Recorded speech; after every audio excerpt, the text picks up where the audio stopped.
ఆనందమంది విఘ్న పాపములంతరిచ శ్రీ గౌరీ పుత్ర నీ స్తోత్రము శ్రీని గూర్చే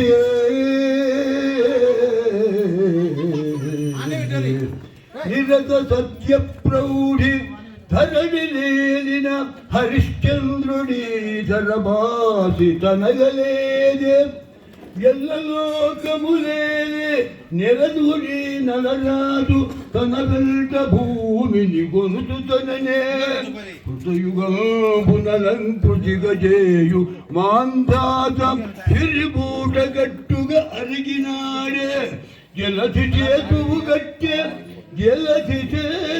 గట్టె అలనాటి శ్రీరాముడు ఉల్లిపై ఇప్పుడు ఉన్నవాడే ఎందరెందరు రాజులు ఏగినారు ఎందరెందరు రాజులు ఏగినారు ఎందరెందరు రాజులు ఏగినారు ఒక్కరును వెంటగుని పోలేదు ఉర్వితలము రామచంద్రుడు నీచ రక్షసులందల్పి రాజ్యమునేలిన రాజభూమి గీతామృతమును శ్రీకృష్ణమూర్తి ఇడగా క్రీడిటల్ గ్రోలిన క్రీడభూమి వ్యాసుడు కవి కాళిదాసు కవిత్రయము కవనము చెప్పిన కవిత భూమి రాణా ప్రతాపుడు రాణి ఝాన్సీయు వీర రక్తము చెందిన రక్తభూమి అమరావతి అజంత హైందవేయుల శిల్పశాస్త్ర ప్రసిద్ధమో శాస్త్రభూమి తిరుపతి కాశీయు త్రిపురాంతకేశ్వర క్షేత్రంబుల్నట్టి క్షేత్రభూమి అనసూయ సావిత్రి మహిళామతల్ల మాతృభూమి కృష్ణ గంగా కావేరీ నదులలో గణనకెక్కిన అఖండ భూమి ఇతర దేశాలలో మన హిందూ సంస్కృతి తెలిపి వివేకానంద తృప్తి భూమి శాంతియు అహింస సూత్రాల సాటి నెక్కి గాంధీ తాతకు ప్రియమైన కల్పభూమి సాధు పుంగవులు గన్న శాంతభూమి తత్వ విజ్ఞానులు గన్నట్టి తల్లి భూమి చిరులు సంపదలు కలిగిన తల్లి భూమి నాదు వందన పెదగను మాతృభూమి.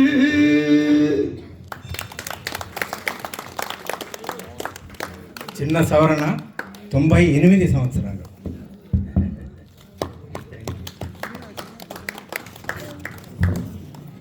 సౌండ్ కూడా చూసుకోండి. స్టార్ట్ చేస్తాం. ఓం శ్రీ సాయిరామ్. శుక్లాంబరధరం విష్ణుం శశివర్ణం చతుర్భుజం ప్రసన్నవదనం ధ్యాయేత్ సర్వవిఘ్నోపశాంతయే. గురుబ్రహ్మా గురువిష్ణు గురుదేవో మహేశ్వరః గురు సాక్షాత్ పరబ్రహ్మ తస్మై శ్రీ గురవే నమః. ఓం సాయేశ్వరాయ విద్మహే సత్యదేవాయ ధీమహి తన్నః సర్వః ప్రచోదయాత్.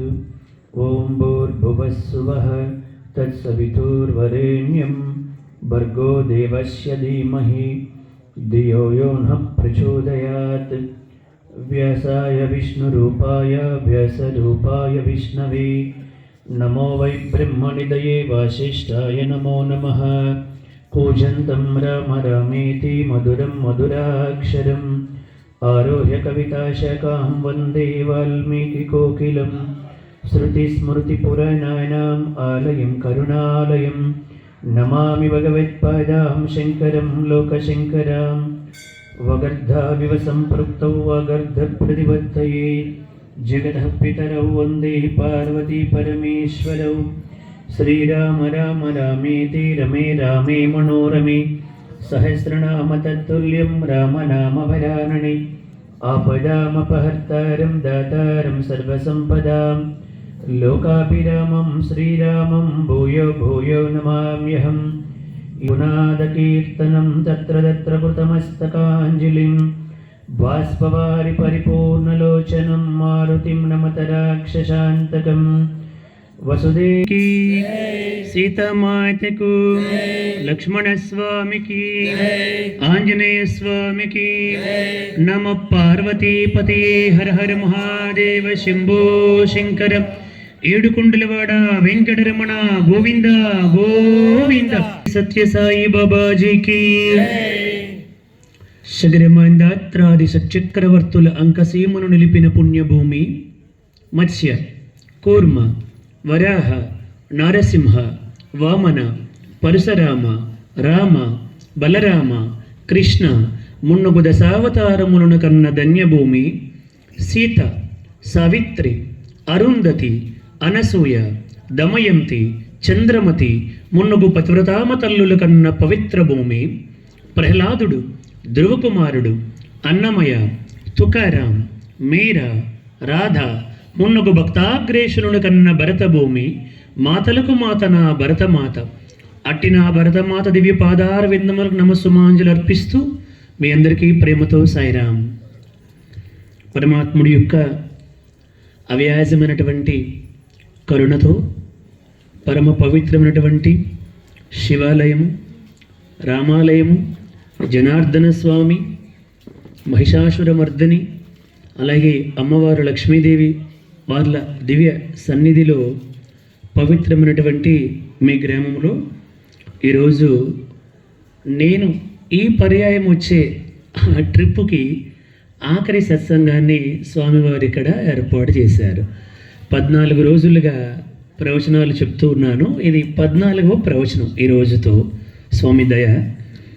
ప్రధానంగా ఇక్కడ ఈ కార్యక్రమాలు ఏర్పాటు చేసినటువంటి వాళ్ళు ఇది పూర్వం నుంచి కూడా విశ్వహిందూ పరిషత్తులో ఉంటూ సనాతన ధర్మాన్ని ప్రచారం చేయాలని కంకణం కట్టుకుని 2 జిల్లాలకి కూడా అధ్యక్షులుగా ఉంటూ శ్రీ ఆరికట్ల రామరెడ్డి గారు, అలాగే వారి కుమారులు శ్రీ ఆరికట్ల శివరామకృష్ణారెడ్డి గారు, శ్రీ మల్లికార్జున రెడ్డి గారు, అలాగే పమ్మిరెడ్డి నాగశేషారెడ్డి గారు, బోరెడ్డి ఓబుల్ రెడ్డి గారు, సుదర్శన్ రెడ్డి గారు, ఇలా అందరూ కూడా భక్తితో ఈ కార్యక్రమాన్ని ఏర్పాటు చేశారు.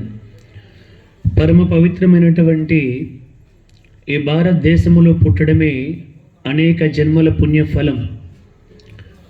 మన లాయర్ గారు మల్లికార్జున రెడ్డి గారు రేపటి రోజు విశ్వ హిందూ పరిషత్ కార్యక్రమం ఉంది. ఈరోజు హైదరాబాద్లో శివశక్తి అన్నటువంటి ఒక గొప్ప సమ్మేళనం జరుగుతుంది. అంటే 10 సంవత్సరాలు అయ్యింది శివశక్తి అన్నటువంటి సంస్థ ఏర్పడి మన హిందూ ధర్మ ప్రచారం కోసం. పూజ్యులు పెద్దలు గౌరవనీయులు స్వామి చిన్నజీర స్వామి వారు అక్కడికి వెళ్ళారు. ఈరోజు అక్కడ మాట్లాడారు. అలాగే మన తిరుపతి బాలాజీ చిలుకూరు బాలాజీ టెంపుల్ ప్రధాన అర్చకుల వారు కూడా అక్కడికి వెళ్ళారు. అటువంటి పవిత్రమైనటువంటి రోజు ఈరోజు మనం ఇక్కడ మాట్లాడుకుంటున్నాం. ఏ దేశమేగినా ఎందు కాలిడినా, ఏ పీఠమెక్కినా ఎవ్వరేమనినా, ఏ దేశమేగినా ఎందు కాలిడినా, ఏ పీఠమెక్కినా ఎవ్వరేమనినా, పొగడరా నీ తల్లి భూమి భారతిని, నిలుపరా నీ జాతి నిండు గౌరవము. పొగడరా నీ తల్లి భూమి భారతిని, నిలుపరా నీ జాతి నిండు గౌరవము. ఏ దేశమేగినా ఎందు కాలిడినా, ఏ పీఠమెక్కినా ఎవ్వరేమనినా. చిన్నప్పుడు స్కూల్లో మన మాస్టర్స్ నేర్పించారు మనకి ఇది. ఏ దేశానికి వెళ్ళినా ఎక్కడ ఉన్నా కూడా మన భారతదేశం యొక్క గొప్పతనాన్ని ఎల్లప్పుడూ కూడా చెబుతూ ఉండు. కారణం ఏమిటంటే ఈ ప్రపంచంలో ఐక్యరాజ్య సమితిలో లిఖించబడినటువంటివి 195 దేశాలు. 195 దేశాల్లో భగవంతుడి కోసము తెలుసుకోవాలంటే, ముక్తిని పొందాలంటే, జ్ఞానాన్ని పొందాలంటే, మరలా ఈ జన్మని పొందాలంటే క్రమేపీ మోక్షాన్ని పొందాలంటే ఈ ప్రపంచంలో మిగతా దేశాలన్నీ కూడా భోగభూములు, భారతదేశం ఒకటి కర్మభూమి, త్యాగభూమి, యోగభూమి అని చెప్పినటువంటిది మన భారతదేశం.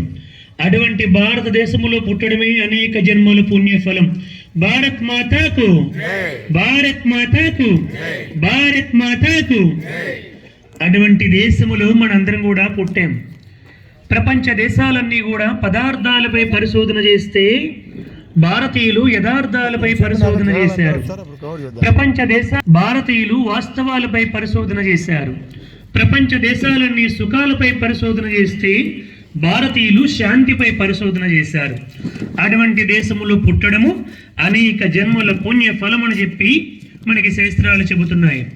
అందుకే భగవాన్ శ్రీ సత్యసాయి బాబా వారు అంటారు, ఖండ ఖండాంతర ఖ్యాతినార్జించిన మహనీయులునగన్న మాతృభూమి, పాశ్చాత్య వీరుల పారద్రోళించియు స్వాతంత్ర్యమునగన్న సమరభూమి, సంగీత సాహిత్య శాస్త్రీయ విద్యల దిశక్తి చూపిన దివ్యభూమి, చిత్రకళలతోడ చిత్రమై ఉన్నట్టి భరతభూమి యందు జననముంది, భరతమాత ధర్మ భాగ్యంబు కాపాడ బాధ్యతంతై మీది భక్తులారా అన్నారు.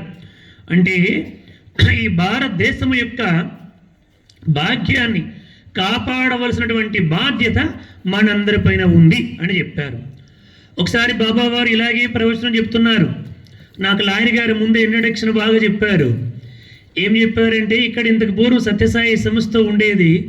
మీ గ్రామానికి చెందినటువంటి వ్యక్తి ఈరోజు సత్యసాయి సంస్థకి జిల్లా ప్రెసిడెంట్ అయ్యారు, మాకు చాలా సంతోషం అని చెప్పి వారికి కూడా సన్మానం చేశారు. లాయర్ గారికి ఒకసారి గట్టిగా కరతాళ చేయండి. చాలా సంతోషం. స్వామి ఇలా ప్రవచనం చెప్తూ ఉన్నారు. ముంబైలో ధర్మక్షేత్రలో చెబుతూ ఉంటే ఒక విలేకరు లేసి స్వామిని అడిగాడు, స్వామి మీరు భారతదేశం గొప్పతనం కోసం ఇలా చెప్పుకుంటూ పోతున్నారు, కానీ భారతదేశం ఎప్పుడు కూడా శాంతి శాంతి శాంతి అనుకుని ఇలా ముక్కు మూసుకొని కూర్చుంటే, ఒక పక్క అమెరికా వైజ్ఞానికంగా, పారిశ్రామికంగా, ఆర్థికంగా ఎంతో అభివృద్ధి చెందిపోతూ ఉంది, మరొక పక్క రష్యా అభివృద్ధి చెందిపోతూ ఉంది, మరొక పక్క చైనా అభివృద్ధి చెందిపోతూ ఉంది. ఇలా ప్రపంచ దేశాలన్నీ అభివృద్ధి చెందిపోతూ ఉంటే భారతదేశం ఎప్పుడు శాంతి శాంతి శాంతి అని కూర్చుంటే, వాడు ఒక్క బటన్ నొక్కాడంటే ఆ అణుబాంబు వచ్చి మన దేశం పైన పడిపోతుంది. మరి ఎలా స్వామి, దీన్ని ఎలా తీసుకోవాలి అని అడిగారు. అడిగితే భగవాన్ సత్యసాయి బాబా వారు చెప్పారు, దేనికైనా ప్రామాణికం అంటూ ఒకటి ఉంటుంది నాయన. భారతదేశానికి పంచమ వేదమైనటువంటి మహాభారతము ప్రామాణిక గ్రంథము. ఋగ్వేదము, యజుర్వేదము, సామవేదము, అధర్వణ వేదాలు రచించాడు వేదవ్యాసుడు. వ్యాసో నారాయణ హరిహి. ప్రపంచంలో ఎక్కడ లేనటువంటి వాన్మయం భారతదేశములో మాత్రమే ఉంది. 4 వేదాలు, సుమారు 1160 ఉపనిషత్తులు, బ్రహ్మసూత్రాలు, పంచమ వేదమైనటువంటి మహాభారతము, అష్టాదశ పురాణాలు, 18 పురాణాలు, భవిష్య పురాణము, భాగవత పురాణము, బ్రహ్మ పురాణము, బ్రహ్మాండ పురాణము, బ్రహ్మ వైవర్త పురాణము, వాయు పురాణము, వరాహ పురాణము, విష్ణు పురాణము, వామన పురాణము, అగ్ని పురాణము, నారద పురాణము, పద్మ పురాణము, లింగ పురాణము, గరుడ పురాణము, కూర్మ పురాణము, స్కాంద పురాణం అని 18 పురాణాలు, మరలా 18 ఉపపురాణాలు. ఇవన్నీ కూడా వేదవ్యాసుడు ఈ లోకానికి అందించి మన భారతదేశంలో ఉన్నటువంటి ఆ హిందూ మూలాలని, సనాతన ధర్మ మూలాలని, భగవంతుడి యొక్క దివ్య శక్తిని ఈ లోకానికి చాటి చెప్పాడు వేదవ్యాస మహర్షి.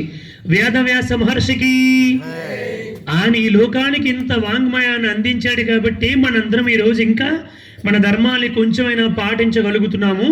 రామ, కృష్ణ, గోవింద, దామోదర, వాసుదేవ, నారాయణ, జగన్మాత అనగలుగుతున్నాం. ప్రతి హిందువు కూడా నుదుట సింధువు పెట్టుకుంటాడు. ఎందుకు సింధువు పెట్టుకుంటాడంటే, నేను పునరుజ్జన్మ సిద్ధాంతాన్ని అంగీకరిస్తున్నాను, నేను కర్మ సిద్ధాంతాన్ని అంగీకరిస్తున్నాను, నేను దైవత్వాన్ని అంగీకరిస్తున్నాను అని చెప్పడానికి హిందువు నుదుట సింధువు పెట్టుకుంటాడు. ప్రపంచ దేశాల్లో మిగతా మతాల వాళ్ళకి, మిగతా కొన్ని సాంప్రదాయాల వాళ్ళకి కర్మ సిద్ధాంతము లేదు. కర్మ సిద్ధాంతాన్ని అంగీకరించినటువంటి ఏకైక దేశం భారతదేశం. ఒకవేళ మనము తప్పులు చేసి తెలివితేటలు ఉపయోగించి ఈ ప్రపంచంలో ఇక్కడ తప్పించుకోవచ్చేమో కానీ అక్కడ తప్పించుకోలేవు.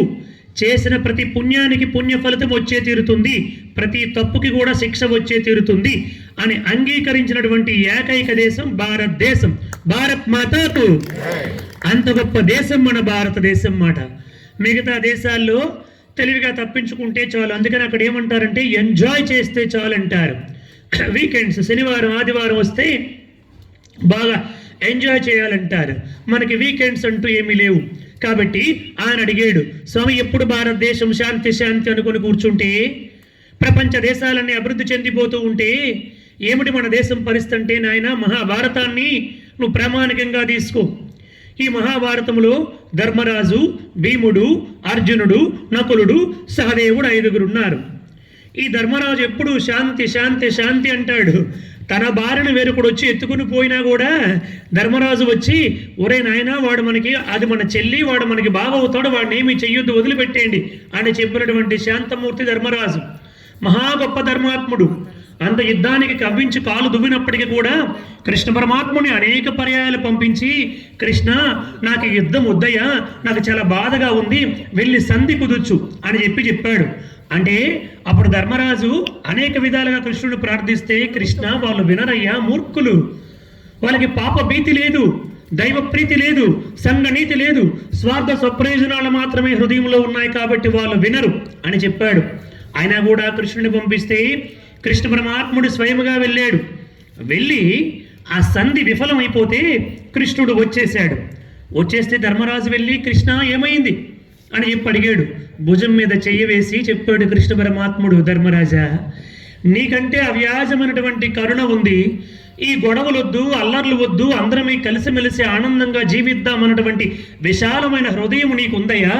వాళ్ళకి హృదయం లేదు, వాళ్ళకి గొడవలే కావాలి, స్వార్థ స్వప్రయోజనాలే కావాలి తప్ప సమాజం అక్కర్లేదు. అందుకని ఆ మూర్ఖుడైనటువంటి దుర్యోధనుడు నన్నే బంధించాలనుకున్నాడు, చివరికి యుద్ధమే కోరుకున్నాడయ్యా, వాడు సంధికి ఒప్పుకోలేదని చెప్పాడు.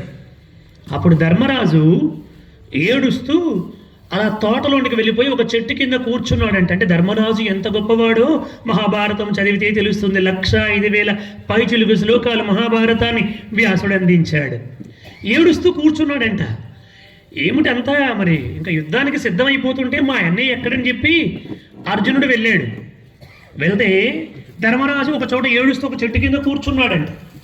అక్కడికి వెళ్ళాడండి. వెళ్ళి అర్జునుడు, అన్నయ్య ఏమిటన్నయ్య ఎక్కడ కూర్చున్నావు, ఎందుకోసం ఏడుస్తున్నావు అని చెప్పి ధర్మరాజును వాదార్చాడంట.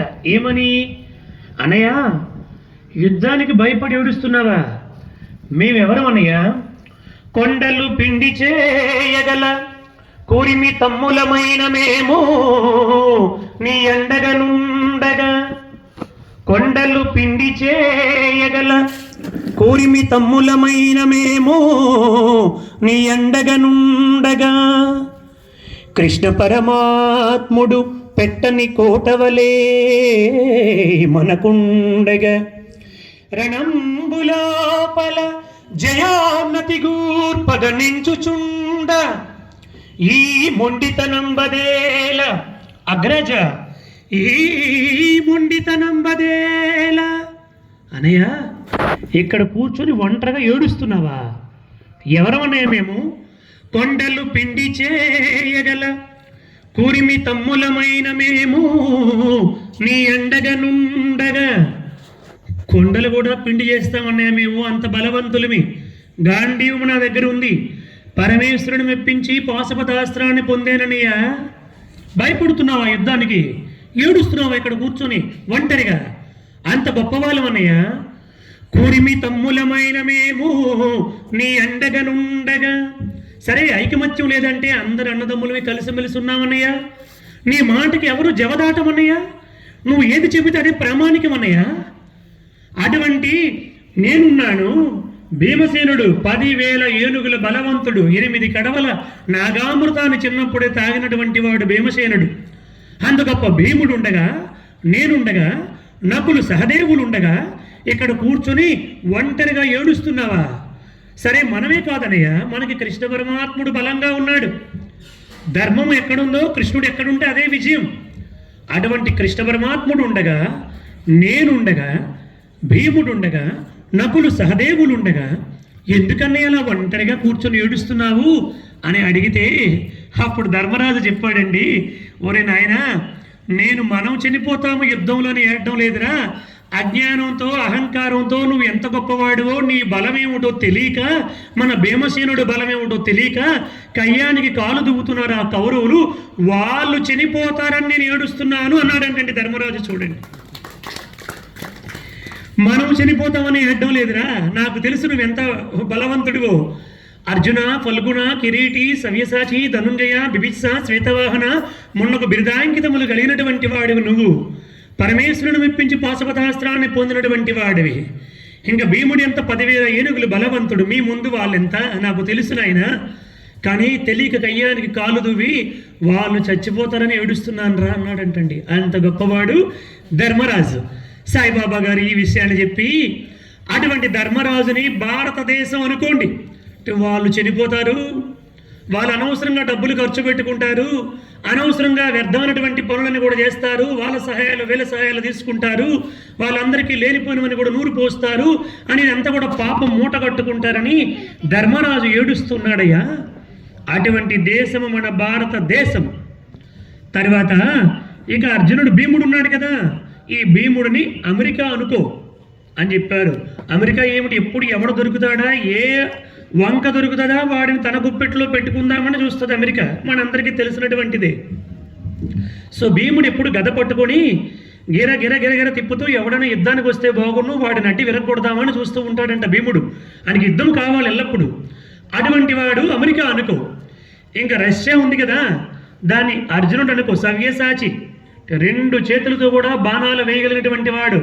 ఇంకా రష్యాని నువ్వు అర్జునుడు అనుకో.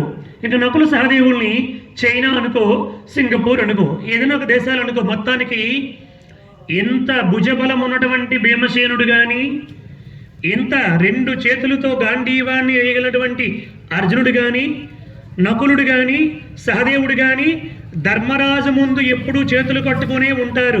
అలాగే అమెరికా కానీ, రష్యా కానీ, చైనా కానీ, జపాన్ కానీ ధర్మరాజు వంటి భారతదేశం ముందు ఎప్పుడూ చేతులు కట్టుకుని ఉండాల్సిందే అని చెప్పారండి భగవాన్ సత్యసాయి బాబా గారు. ఈరోజు మనం చూస్తున్నాం, ఆ రోజు ధర్మరాజు ముందు అందరూ చేతులు కట్టుకున్నారు. ఈరోజు ప్రపంచ దేశాలన్నీ కూడా ఆ జగన్మాత, ఆ పరాశక్తి, ఆ లలితా త్రిపుర సుందరీ మాత ఒక మహాత్ముని ఈ భూలోకానికి పంపించింది. అతడే మన ప్రస్తుత దేశ ప్రధానమంత్రి నరేంద్ర మోడీ గారు. చూడండి, ఆయన ఉండబట్టే ఈరోజు మన హిందూ ధర్మం ఇంకా నిలబడింది, సనాతన ధర్మం ఇంకా అభివృద్ధి చెందుతుంది. మనము రామ, కృష్ణ, గోవింద, దామోదర, వాసుదేవ, నారాయణ, జగన్మాత అని అనగలుగుతున్నాం. రాముడు పుట్టినటువంటి ప్రదేశంలో 500 సంవత్సరాల పాటు రామాలయాన్ని లేకుండా చేసుకున్నాం, ఐకమత్యము లేక. స్వార్థ స్వప్రయోజనాలతో రాముడు పుట్టినటువంటి అయోధ్యలో రామాలయం లేకుండా అయిపోయిందంటే మనం ఐక్యతలో ఎంత వెనకబడి ఉన్నామో చూడండి. అటువంటి రామాలయాన్ని అవలీలగా ఎటువంటి గొడవలు లేకుండా సుప్రీంకోర్టు ద్వారా తీర్పిప్పించి ఎక్కడైతే మసీదు ఉందో వాళ్ళకి వేరొక ప్రదేశంలో 5 ఎకరాల పొలాన్ని ఇప్పించి ఎటువంటి గొడవలు లేకుండా నిర్మలంగా, నిశ్చలంగా ఆ రామాలయ వివాదాన్ని సద్దుమణిగేలాగా చేసి రామాలయాన్ని నిర్మాణం చేయించి మరలా ఇప్పుడు 2వ వార్షికోత్సవం జరిగి మొన్నటి రోజు సంపూర్ణం చేయించినటువంటి ప్రధానమంత్రి, మన దేశ ప్రధానమంత్రి నరేంద్ర మోడీ గారు. ఎటువంటి వివాదాలు లేకుండా ఆ విషయం పైన విలేకరులు అందరూ కూడా వెళ్ళారు. అదే మనం ఎవరైనా చేస్తే కాలర్లు ఎగలేస్తాం, నేనే చేశాను, నా వల్ల అయ్యిందని చెప్పి అందరూ కూడా వెళ్ళి ఇదంతా మీ వల్ల జరిగిందండి, ఏమంటారు దీనిపైన మీ అభిప్రాయం అంటే, అయ్యో నేను నిమిత్త మాత్రునండి, నేను కూడా మీలాగే ఒక భక్తుణ్ణి, నేను కూడా రామాలయం రావాలని కోరుకున్నటువంటి ఒక భక్తుణ్ణి, కాబట్టి నేను కూడా నిమిత్త మాత్రుణ్ణి అని నిగర్వంగా చెప్పుకున్నటువంటి వారు మన దేశ ప్రధానమంత్రి. అటువంటి దేశ ప్రధానమంత్రి ఎవరికి పుట్టారండి? వాళ్ళ అమ్మకి ఏమైనా చదువు వచ్చా, ఏమైనా పెద్ద జ్ఞాన, ఉపనిషత్తులు, బ్రహ్మసూత్రాలు ఏమైనా చదువుకుందా? ఏమీ రాదు, ఏమీ తెలియదు, అక్షరాలు పొట్ట పొడిస్తే అక్షరం ముక్క రాదు. 4 ఇంట్లకి వెళ్ళి పాచి పని చేసి వాళ్ళు రాత్రి ఉండిపోయినటువంటి చపాతీలు, పూరీలు, ఏమైనా కూరలు ఇస్తే అవి తీసుకొచ్చి ఆ కొడుకుకు పెట్టి పెంచి పెద్ద చేసి ఈ దేశం యొక్క గొప్పతనాన్ని తెలియపరిచి ధర్మంగా జీవించిన ఆయన, ఉన్న దాంట్లో తృప్తిగా జీవించు, నీకు చేతనైన దాంట్లో సమాజానికి సేవ చెయ్యు అని తల్లి తండ్రి ఆ బిడ్డడికి చెప్తే సెలవుల పూట వచ్చి ట్రైన్ ఆగితే రైల్వే స్టేషన్లో tea tea tea tea tea అని చెప్పి ప్లాట్ఫారాల మీద టీ అమ్ముకొని పెరిగి పెద్దవాడయ్యి ఆర్ఎస్ఎస్లో చేరి దేశం కోసం రాష్ట్రీయ స్వయం సేవక్ సంఘ్లో చేరి దేశానికి సేవ చేయాలని సంకల్పించుకుంటే వీడికి పెళ్లి చేయాలనుకుని ఒక అమ్మాయినిచ్చి పెళ్లి చేస్తే ఆ భార్య దగ్గరికి వెళ్ళి నువ్వు ఏమీ అనుకోవద్దు, నేను పెళ్లి చేసుకుని నీతో ఉండిపోతే స్వార్థ స్వప్రయోజనాలతో నువ్వు నేను ఒకటవుతాము, మనకి సంతానం కలుగుతారు, వీళ్ళకే సేవ చేయాలనిపిస్తుంది తప్ప సమాజానికి సేవ చేయాలనిపించదు, నన్ను క్షమించు, నేను ఈ దేశానికి సేవ చేయాలనుకుంటున్నాను, నేను వెళ్ళిపోతున్నాను, నన్ను క్షమించు అని భార్యని క్షమాపణ కోరి తల్లిదండ్రులు క్షమాపణ కోరి ఆర్ఎస్ఎస్లోకి వెళ్ళిపోయి ఈ దేశానికి సేవ చేసి దాదాపు 4 పర్యాయములు గుజరాత్కి ముఖ్యమంత్రిగా ఉండి గుజరాత్ని భారతదేశంలో నెంబర్ 1 స్థానానికి తీసుకుని వెళ్ళి తర్వాత మరలా ఇప్పుడు భారతదేశానికి ప్రధానమంత్రి ప్రపంచ పటములో భారతదేశ కీర్తిని రెపరెపలాడిస్తున్నటువంటి వారు మన దేశ ప్రధానమంత్రి నరేంద్ర మోడీ గారు. ఏం తెలుసండి ఆ తల్లికి? అందుకనే మన వేదం ఏం చెప్పింది? మాతృదేవో భవ, పితృదేవో భవ, ఆచార్య దేవో భవ, అతిథి దేవో భవ అని చెప్పింది. మొట్టమొదటి దైవం ఎవరని చెప్పింది? తల్లి. అందుకని ఈరోజు కూడా ఆయన తల్లి గురించి మాట్లాడితే ఏడ్చేస్తారు పాపం. 65 సంవత్సరాలు 70 సంవత్సరాలు సుమారు వయసు వచ్చినా ఇప్పటికీ తల్లి గురించి మాట్లాడితే ఒక ఎంట్రీ ఉంటుంది, అలా ఏడ్చి ఆగిపోయారన్నమాట 3 నిమిషాలు. వాళ్ళ అమ్మని తలుసుకొని మాట్లాడలేక అలా బెక్కి బెక్కి బెక్కి ఏడుస్తూ ఉండిపోయారండి, అలా మాట్లాడలేకపోయారు పాపం. అప్పుడు వాళ్ళందరికీ ఏడుపు వచ్చేస్తుంది, అది వింటున్న వాళ్ళందరికీ కూడా. మా అమ్మ అలా మమ్మల్ని పెంచింది, పని చేసి కూలి పని చేసి మాకు ధర్మాన్ని బోధించి సమాజానికి సేవ చేయాలని చెప్పి ఎంతో కష్టపడింది, అందుకే తల్లి రుణం ఎప్పటికీ కూడా తీర్చుకోలేము అని చెప్పారు. అందుకని భగవాన్ సత్యసాయి బాబా గారు చెప్పారు, నాయన నువ్వు ఈ ప్రపంచంలో ఏది చేసినా చేయకపోయినా పర్వాలేదు, ఎక్కడికి వెళ్ళినా వెళ్ళకపోయినా పర్వాలేదు, నీ తల్లి తండ్రిని కనుక నువ్వు సేవిస్తే ఈ లోకములో సకల తీర్థయాత్రలకి వెళ్ళి సకల పుణ్యక్షేత్రాల్ని దర్శించిన ఫలితము నీకు వస్తుంది అని చెప్పారు భగవాన్ సత్యసాయి బాబా వారు. కానీ దురదృష్టవశాస్తు ఎవరి తల్లిదండ్రులు వాళ్ళకి నచ్చరు, పక్క వాళ్ళ తల్లిదండ్రులు నచ్చుతారు కదండి. మీరు ఎవరినైనా అడగండి, వాళ్ళ అమ్మ నాన్న వాళ్ళకి నచ్చరు. ఏమి అన్నాం అనుకోండి, మా అమ్మ అట్లా మాట్లాడుతుందండి, అట్లా మాట్లాడకుండా ఇట్లా మాట్లాడితే మా అమ్మ నాకు నచ్చుతుంది అంటాడు. ఎరా మీ నాన్నతో ప్రేమగా మాట్లాడవచ్చు కదా అని అడిగితే మా నాన్న ఇలా మాట్లాడతాడండి, ఇలా కాకుండా ఇలా ఉంటే బాగుండు అని వాళ్ళ నాన్నగారులు వాళ్ళ అమ్మగారులు కొన్ని లక్షణాలని వంక చెప్పి అందుకు వాళ్ళు నాకు నచ్చట్లేదు అని అంటారు. కానీ సాయిబాబా గారు చెప్పారు, చూడు ఒకరోజు ఎప్పుడైనా ఒక టౌన్కి వెళ్ళి మీ నాన్నగారికి ఒక మంచి టవల్, ఒక టర్కీ టవల్ ఒక 200 పెట్టి కొనేసి తీసుకొచ్చి నాన్న ఇది నీకు బాగుంటుందని తెచ్చాను అని చెప్పావు అనుకో, ఆ తండ్రి రచ్చబండ మీద కూర్చొని అందరూ అడగాలని కావాలని ఇలా భుజం మీద వేసుకొని కూర్చుంటాడంట. ఏమిటయ్యా టవల్ కొత్తగా ఉందంటే, అవును నా కొడుకు పంపించాడు, నా కొడుకు అక్కడి నుంచి పంపించాడు, బెంగళూరు నుంచి తీసుకొని వచ్చాడు, నేనంటే ఎంత ప్రేమో, వాడు ఎప్పుడు వచ్చినా ఇలాగే తెస్తూ ఉంటాడు నాకేదో ఒకటి, వాడు తెచ్చింది ఒకటి ఈయనేం చెప్తాడు అని తెస్తూ ఉంటాడు, నేనంటే చాలా ప్రేమ అని ఆ తండ్రి యొక్క గొప్పతనాన్ని కొడుకు చెప్తాడు. అదే నీ తల్లికి ఒక 500 రూపాయలు పెట్టి ఒక చీర కొని తెచ్చావనుకో, ఆ తల్లి 100 మందికి చెప్పి మురిసిపోతుంది, నా కొడుకు నాకు ఈ చీర కొన్నాడు, నా కొడుకు నేనంటే ఎంత ఇష్టమో అని చెప్తాను. పిల్లలు ఎక్కడో ఉంటారు, ఒకసారి ఫోన్ చేసి అమ్మా భోజనం చేసావా అని అడిగాడు అనుకోండి ఆ కొడుకు, ఆ తల్లి 100 మందికి చెప్తుంది, నా కొడుకు అసలు నేను భోజనం చేస్తే కానీ భోజనమే చేయడం చెప్పేస్తుంది ఆ పిచ్చి తల్లి. చూసారా? అందుకే సాయిబాబా గారు అన్నారు, నువ్వు లోకంలో ఎవరి ప్రేమను పొందినా పొందకపోయినా పర్వాలేదు, కానీ నీ తల్లిదండ్రుల ప్రేమను నువ్వు పొందడం అన్నటువంటిది నీ ప్రథమ కర్తవ్యం అని చెప్పారు భగవాన్ సత్యసాయి బాబా వారు. ఇలా మన సనాతన ధర్మములో అనేక విభాగాల గుండా మనం తరించే మార్గాన్ని మనకి ఎందరో చెప్పుకుంటూ వచ్చారు. ఈ దేహము చాలా స్వల్పమైనటువంటిది ఆయుష్ ప్రమాణం. దేహినోస్మిన్ యదా దేహే కౌమారం యవ్వనం జర తదా దేహాంతర ప్రాప్తి ధీరస్తత్ర న ముహ్యతి జాతస్య హి ధ్రువో మృత్యుః ధ్రువం జన్మ మృతస్య చ తస్మాదపరిహార్యార్థే నత్వం శోచితుమర్హసి అని చెప్పింది మనకి భగవద్గీత. అంటే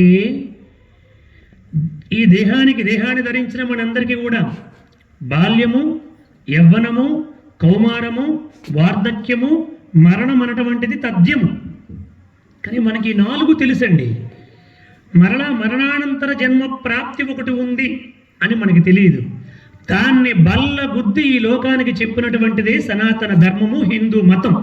నాయన నీకు మరలా జన్మ ఉంది, ఇక్కడితో కథ అయిపోలేదు, ఇంకా కథ ప్రారంభమయ్యింది, చాలా కథ ఉంది. ఎక్కడి వరకు? నువ్వు మోక్షాన్ని పొందేటంత వరకు నీకు కథ ఉంది. కాబట్టి ఈ జన్మని సార్థకం చేసుకోకపోతే మరలా 83,99,999 జీవరాశులు నీ కోసం సిద్ధంగా ఉన్నాయి అని చెప్పారు. ఎవరైతే ఈ జన్మని సార్థకం చేసుకుంటారో, ఏమిటి సార్థకం చేసుకోవడం? దేవుడు నీకు తెలివితేటలు ఇచ్చాడు, లేదా ఆర్థికంగా అవకాశం ఇచ్చాడు, లేదా బాగా మాట్లాడగలుగుతావు, లేదా నీకు ఒక అధికారం ఉంది, లేదా ఒక పదవి ఉంది, లేదా ఒక ఉద్యోగం ఉంది, లేదా ఒక వ్యాపారం చేస్తున్నావు. వాటన్నింటి ద్వారా నువ్వు సమాజానికి ఏమాత్రము సేవ చేయగలిగితే ఆ విధముగా నువ్వు సేవ చేస్తే, ఓహో వీడికి ఇచ్చినటువంటి అవకాశాన్ని సద్వినియోగం చేసుకున్నాడు అని దేవుడు సంకల్పించి నీకు ఉత్తమ జన్మనిస్తాడు.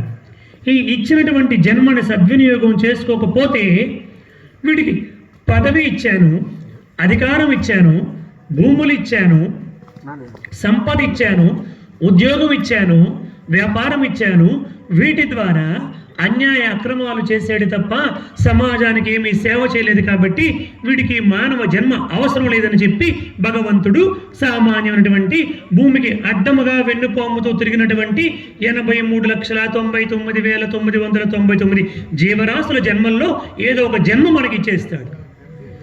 ఇప్పుడు మన జన్మ ఎవరి చేతిలో ఉంది? మన చేతిలోనే ఉంది. ఎవరి జన్మ వారి చేతిలోనే ఉందండి. దేవుడికి ఎవరి మీద కోపము లేదు, ఎవరి మీద ప్రేమ లేదు. ఆయన ఒక నియమాన్ని పెట్టుకున్నాడు. ఆ నియమాన్ని ఎవరు ఫాలో అయితే ఆ నియమానికి అనుగుణంగా ఆయా జన్మలు వస్తాయి. కాబట్టి పవిత్రమైనటువంటి ఈ జన్మను మనం సార్థకం చేసుకోవాలి. బాబా గారి దగ్గరికి జమినీ గణేష్, శివాజీ గణేష్ అని చెప్పి ఒక ఇద్దరు తమిళ హీరోలు వచ్చారు. అంటే తల్లిదండ్రుల యొక్క ప్రాముఖ్యత కోసం చెబుతున్నారు. మనకి తెలుగులో ఏఎన్ఆర్, ఎన్టీఆర్ అని చెప్పి ఇద్దరు ఉన్నారు సినిమా హీరోలు. అలాగే తమిళనాడులో జమినీ గణేష్, శివాజీ గణేష్ అని ఇద్దరు హీరోలు అండి. ఈ జమినీ గణేష్ బాబా గారి భక్తుడు కాదు, శివాజీ గణేష్ బాబా గారి భక్తుడు. ఈ శివాజీ గణేష్ జమినీ గణేష్ని తీసుకొని వచ్చాడు. మీకు చరిత్ర తెలిసే ఉంటుంది. ఆ జమినీ గణేష్ సావిత్రిని వివాహం చేసుకున్నాడు. ఆ సావిత్రి చాలా అష్ట కష్టాలు పడింది. అదంతా చాలా పెద్ద చరిత్ర.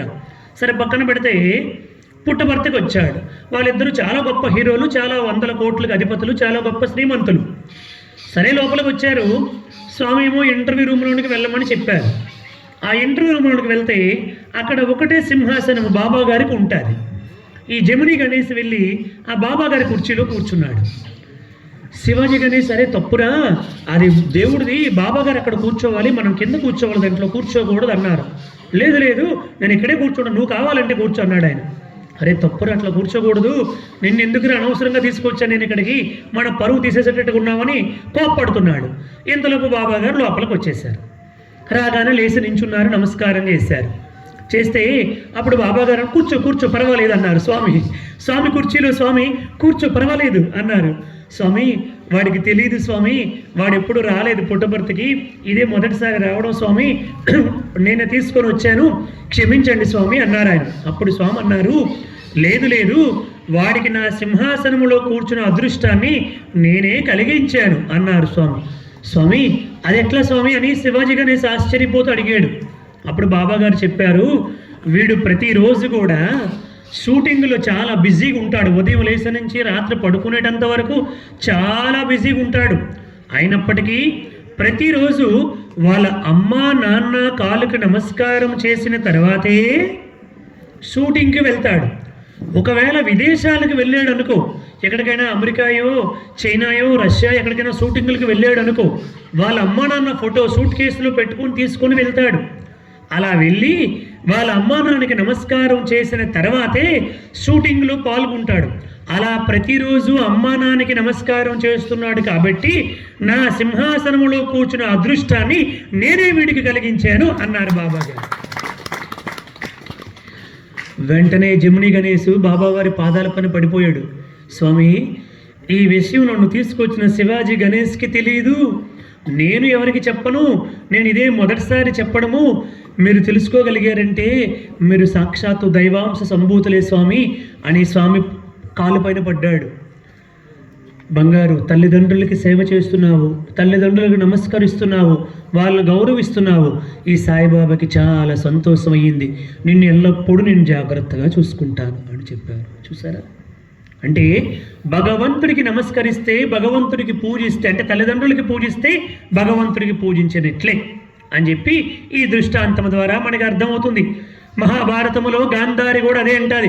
శ్రీకృష్ణ పరమాత్ముడికి శాపం పెడతాది, కృష్ణ, నా గర్భములో పుట్టినటువంటి 100 బిడ్డల్ని కూడా దగ్గరుండి సంహరించేసావు, కానీ ఆ కుంతి మాద్రులకి పుట్టినటువంటి ధర్మరాజుని, భీముడిని, అర్జునుడిని, నకులుడిని, సహదేవుడిని దగ్గరుండి కాపాడావు, కాబట్టి నీవు కూడా మాలాగే అడవిలో ఒంటరిగా దిక్కులేని సావు చచ్చిపోదుగాక అని శాపం పెట్టింది. అప్పుడు కృష్ణ పరమాత్ముడు అన్నాడు, సరే అత్త, శాపం సంగతి పక్కన పెట్టు, నీ కొడుకులు చనిపోవడానికి నేను కారణం అంటున్నావేమిటి అన్నాడు. కాదా మరి, దగ్గరుండి నువ్వే కదా యుద్ధాన్ని చేయించావు, నీవే కదా సంహరింపజేసావు అని అంటే, లేదత్తా, నువ్వు పొరపాటు పడుతున్నావు, నీ కొడుకులు చచ్చిపోవడానికి నేను కారకుడిని కాదు, నీ కొడుకులు చనిపోవడానికి నువ్వే కారకురాలివి అన్నాడు కృష్ణుడు. ఏమిటి కృష్ణ, నా కొడుకులు చనిపోవడానికి నేను కారకురాలా? ఏ తల్లైనా తన బిడ్డలు చంపుకుంటుందా అని గట్టిగా నిలదీసి అడిగింది. లేదత్తా, భగవంతుడు నీకు 2 కళ్ళు ఇచ్చాడు, నీ భర్తకి ధృతరాష్ట్రుడికి కళ్ళు లేవు, కళ్ళు లేనటువంటి నిన్ను భీష్మాచార్యుడు ఏరి కోరి నువ్వు పరమేశ్వరుడి కోసం తపస్సు చేసావని, నీ గర్భంలో 100 బిడ్డలు పుడతారని నీకు శివుడు వరం ఇచ్చాడని భీష్ముడు తెలుసుకొని దగ్గరకు వచ్చి నీ తండ్రిని అభ్యర్థించి నిన్నిచ్చి పెళ్లి చేశాడు. పెళ్లి చేస్తే నువ్వేం చేసావు? నా భర్తకి కళ్ళు లేవు కాబట్టి నాకు కూడా కళ్ళు లేకుండా ఉంటే నాకు గొప్ప పేరు ప్రఖ్యాతులు వస్తాయి, ఖ్యాతి వస్తుందని కళ్ళకి గంతులు కట్టుకున్నావు. భర్తకి కళ్ళు లేకపోతే భార్య సేవ చేయాలత్త, అంతేగాని భర్తకి కళ్ళు లేవు కాబట్టి నాకు పేరు రావాలని ఆలోచించేవు తప్ప, సరే నీకు పేరు వచ్చింది అది వేరే విషయం, కానీ నీ భర్తకి సేవ చేయలేకపోయావు. చివరికి నీ బిడ్డలు చూడగలిగేవా? నీ బిడ్డల్ని కూడా చూడలేదు. 100 బిడ్డలు కలిగారు, చూడలేకపోయారు. కన్న తల్లి కన్న తండ్రి చూపుకే నీ కొడుకులు నోచుకోలేదత్తా, ఇంకా భగవంతుడి చూపుకి ఎందుకు నోచుకుంటారు, అందుకే వాళ్ళు చచ్చిపోయారత్తా అన్నాడు కృష్ణ పరమాత్ముడు. చూడండి, కన్న తల్లి చూపుకే కన్న తండ్రి చూపుకే వాళ్ళు నోచుకోలేదత్తా, కాబట్టి ఎలా?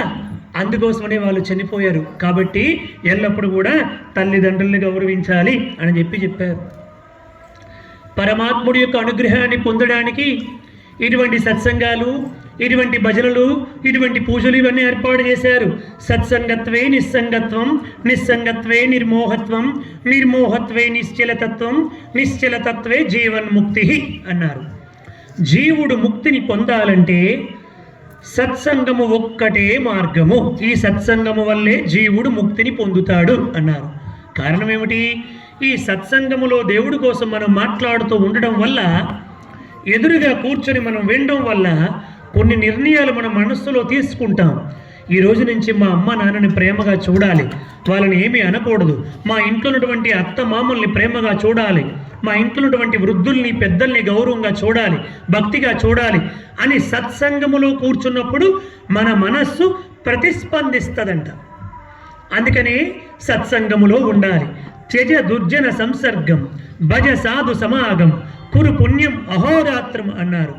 దుర్జనులతో ఎప్పుడు కూడా స్నేహాన్ని చెయ్యకూడదు, మంచి వాళ్ళతోనే స్నేహాన్ని చెయ్యాలి. దుస్సంగాన్ని దుడ్డు పెట్టైనా దూరం చేసుకోవాలి అన్నారు బాబావారు. వాళ్ళకి అవసరమైతే కొంచెం డబ్బులు ఏమైనా ఖర్చుకి ఇచ్చేసైనా దుస్సంగానికి దూరంగా ఉండు, ఎల్లప్పుడు కూడా మంచి పనులు చేస్తూ మంచిగానే జీవించు అని చెప్పన్నారండి. జీవిస్తే ఏమవుతుంది?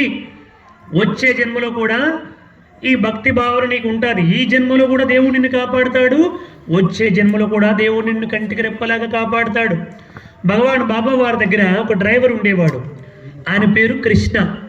స్వామి ప్రతిరోజు కూడా ఆయనతో చాలా ప్రేమగా మాట్లాడేవారు.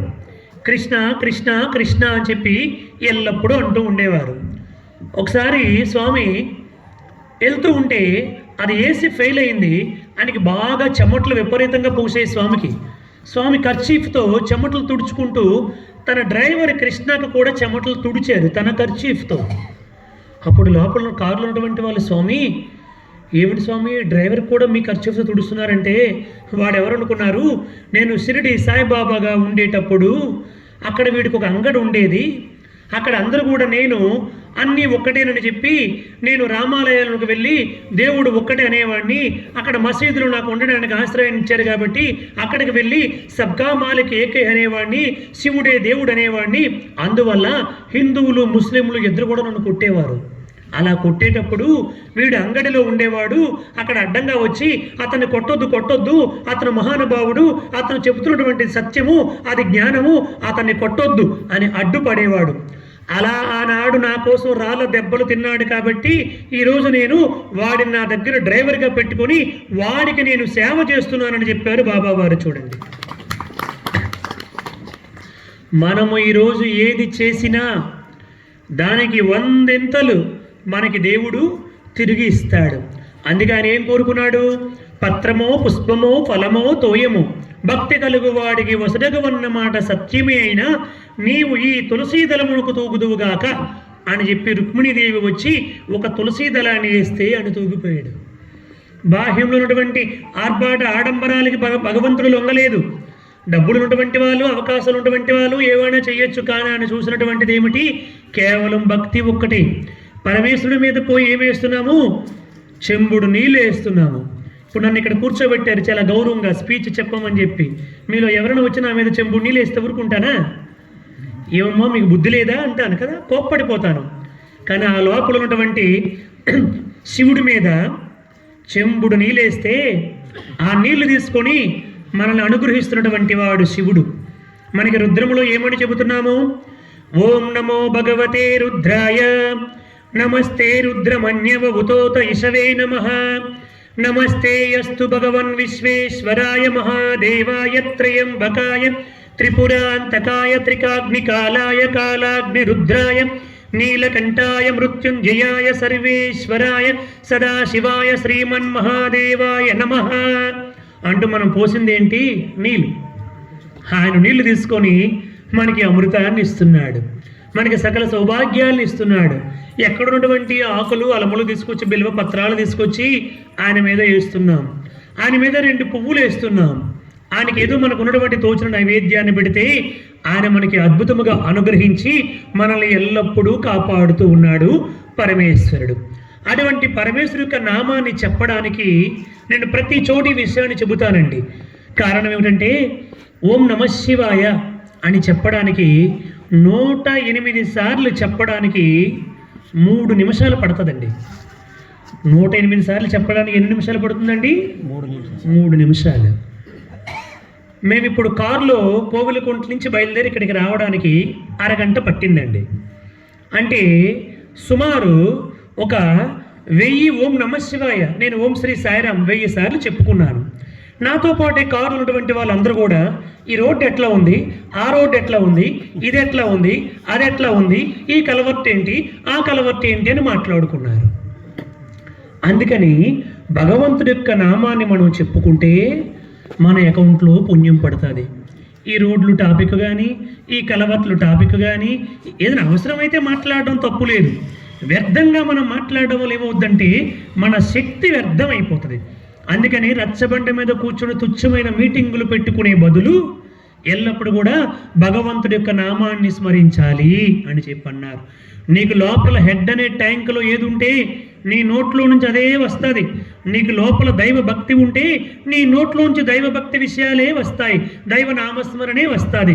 ఇక్కడ లేనిది ఇక్కడ రమ్మంటే రాదు, ఇక్కడ చూడమంటే చూడదు, ఇక్కడ వినమంటే వినదు. అందుకని మన హెడ్ అనే ట్యాంకులో భగవంతుని నింపుకోవడానికి ఈ సత్సంగాలు, ఈ భజనలు, ఈ పంచాక్షరి మంత్రాలన్నీ అందుకోసమని అనాదిగా ఇక్కడ మనకి ఆయన వచ్చి అంత వయసులో కూడా చక్కగా పద్యయుక్తముగా మన సనాతన ధర్మాన్ని, భారతీయ వైశిష్టాన్ని చక్కగా చెప్పగలిగారు.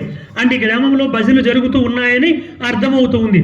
మన హిందూ ధర్మము ఈ రోజు కూడా నిలబడి ఉందంటే గ్రామాల్లో ఏమీ తెలియకపోయినా, పెద్దగా సంగీతాలన్నీ కూడా రాకపోయినా, పెద్దగా చదువు రాకపోయినా అప్పటి వరకు పొలం పనికి వెళ్ళి ఆ పొలం పని నుంచి వచ్చి అక్కడ కూర్చొని భక్తితో విశ్వాసంతో అక్కడ కూర్చొని రామ, కృష్ణ, గోవింద, దామోదర, వాసుదేవ, నారాయణ, జగన్మాత అని చెప్పి ఆ భగవంతుడి కోసం తలుసుకున్నటువంటి ఆ బయట భజన మండలి సభ్యుల వల్లే మన హిందూ ధర్మం ఇంకా మిగిలి ఉందండి.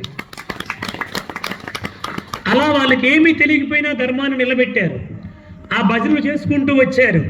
వాళ్ళు అక్కడ ప్లాట్ఫామ్ వేశారు కాబట్టి మనం ఈరోజు వచ్చి దానిపైన ఈ బిల్డింగ్లన్నీ కట్టాము.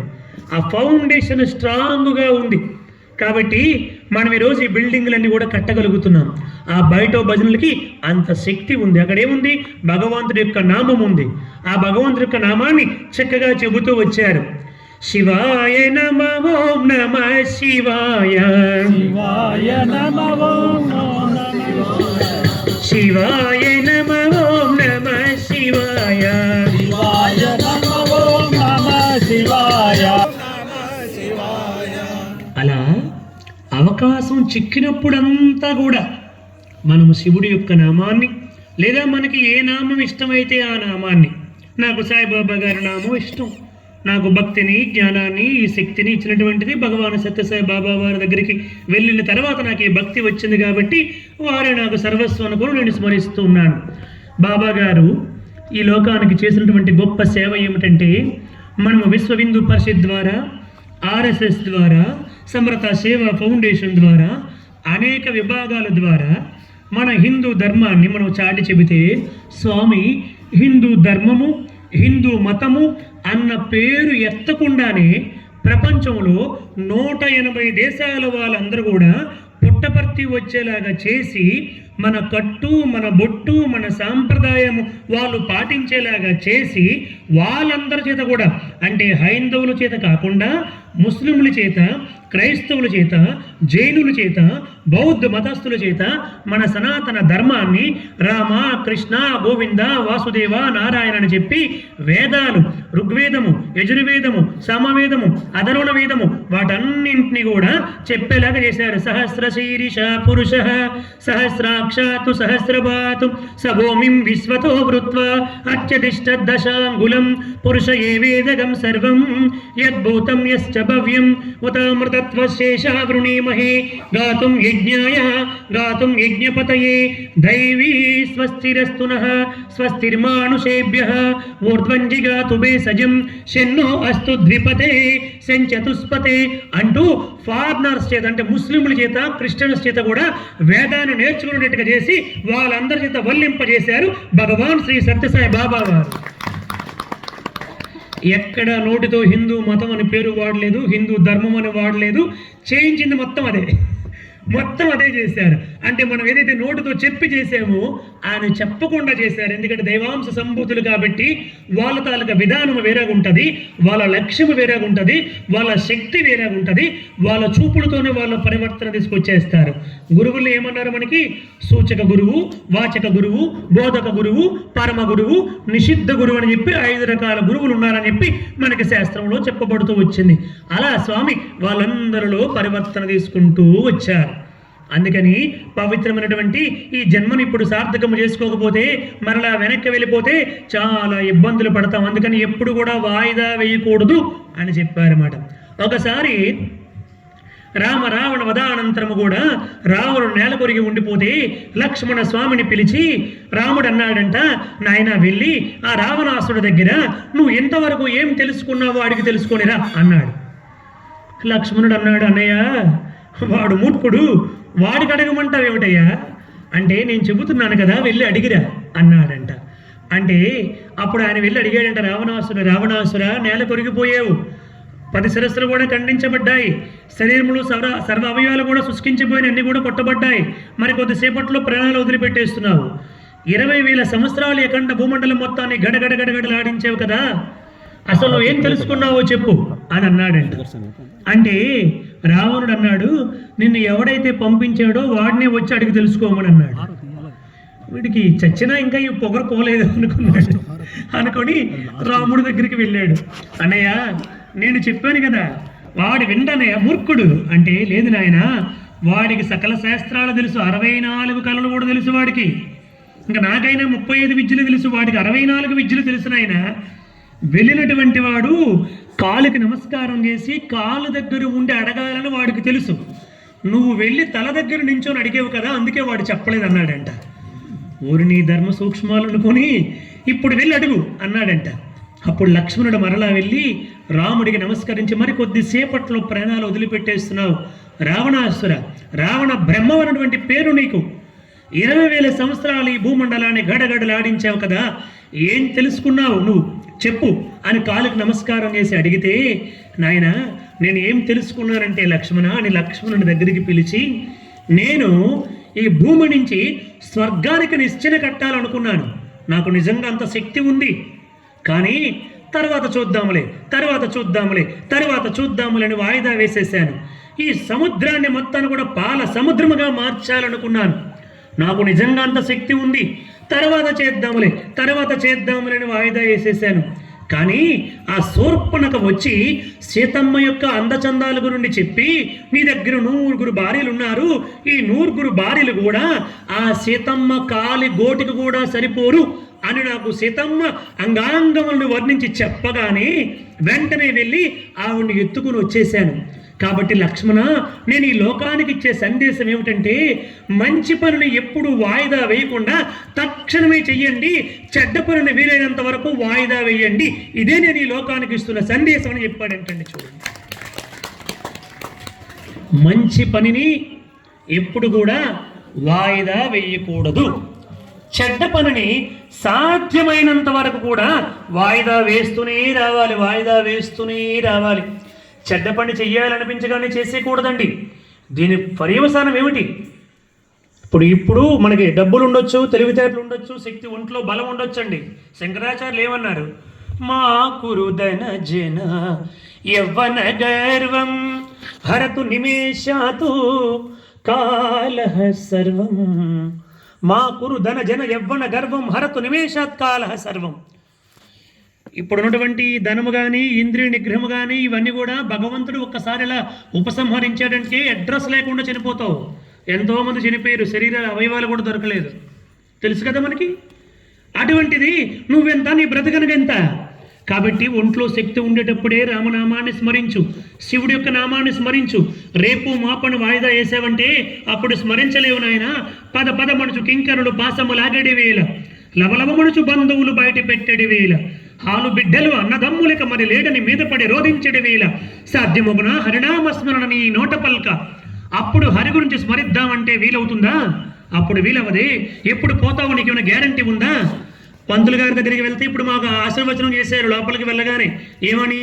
శతమానం భవతి శతాయు పురుష శతేంద్రియ ఆయుష్యేవేంద్రియ ప్రతిష్టతి అని మనం అంటాం, బాగుంటుంది. కానీ ఆశీర్వచనం చేసిన ఆయనకి గ్యారంటీ లేదు, మనకి గ్యారంటీ లేదు 100 ఏళ్ళు ఉంటామని. ఎవరికైనా గ్యారంటీ ఉందా? లేదు. పాంచభౌతిక దేహము దుర్బలమైన కాయంబు 100 వర్షముల దాకా మితము పలికిరే గాని నమ్మరాదా మాట నమ్మరాదు. బాల్యమందో యవనమందో ముదమయందో లేక ముసలియందో ఎప్పుడో విడిచేది ఎరుకలేదు. ఊరినో అడవినో ఉదక మధ్యంబునో ఎక్కడో విడిచేది ఎరుకలేదు. మరణమే నిశ్చయం అది మానవునకు. బుద్ధిమంతుడు తన దేహమున్నప్పుడు తన్ను తా తెలియడ సత్యమగును అన్నారండి. నీకు బుద్ధి ఉంది అని అనుకుంటే, నీవు బ్రతికి ఉన్నప్పుడే ఈ మానవ జన్మ ఏమిటి, ఎందుకోసం వచ్చాము, తర్వాత ఎక్కడికి వెళ్తాము, ఈ జన్మని సార్థకం చేసుకోకపోతే ఏమవుతుంది అన్నటువంటి విషయాన్ని ఇప్పుడే తెలుసుకో, తర్వాత తెలుసుకోలేవు. చెయ్యాలనిపించగానే అన్నీ చేసుకుంటూ వెళ్ళేవనుకో, ఎవడు లెక్క కట్టలేని వాడు ఉన్నాడు అనుకుంటున్నావేమో. అన్నీ చూసేవాడు ఒకడున్నాడు, లెక్క కట్టేవాడు ఒకడున్నాడు, వడ్డీతో సహా తిరిగి చెల్లించేవాడు ఒకడున్నాడు. నువ్వు సభని కప్పొచ్చేమో, సర్వేశ్వరుణ్ణి కప్పలేవు. అందుకే మన లాయర్ గారు రాజ్యాంగంలో ఒక పాయింట్ ఉంటుంది. లాయర్ గారు బాబాసాహెబ్ అంబేద్కర్ అంటాడు, ఎందుకండి ఇన్ని లూప్ హోల్స్ పెట్టేశారు? ఈ లూప్ హోల్స్ను పెట్టుకొని ప్రతి ఒక్కడు కూడా తప్పించుకుంటున్నాడే చట్టం నుంచి అని అంటే అంబేద్కర్ చెప్పాడు, నేను రచించినటువంటి రాజ్యాంగాన్ని అడ్డు పెట్టుకొని ఎవరైనా తప్పించుకోవచ్చుగాక. కారణం ఏమిటంటే 100 మంది దోషులు తప్పించుకున్నా పర్వాలేదు కానీ ఒక నిర్దోషికి శిక్ష పడకూడదని నేను ఇన్ని మార్గాల్ని కల్పించాను. కానీ ఒకవేళ ఇక్కడ తప్పించుకుంటే తప్పించుకోవచ్చు కానీ మన భారతీయులందరికీ అక్కడ తప్పించుకోలేనన్న విషయం తెలుసు కాబట్టి నేను అన్ని అవకాశాలు కల్పించాను అన్నాడండి అంబేద్కర్కి. ఒకసారి గట్టిగా కరతాళధ్వనులు చేయండి. ఇక్కడ తప్పించుకోవచ్చు, అక్కడ మాత్రం తప్పించుకోలేడు అని చెప్పాడు. చూసారా? అందుకని మనకి చెయ్యాలనిపించిన పనులన్నీ కూడా చేసి సమాజాన్ని చాలా తెలివిగా తప్పించుకోగలిగేమనుకుంటే కుదరదండి. పెద్దవాళ్ళు అందుకంటారు, ఒరే నాయన పగలు సూర్యుడి సాక్షి, రాత్రి చంద్రుడి సాక్షి అంటూ చెప్పుకుంటూ వచ్చేవారు మన పెద్దలు.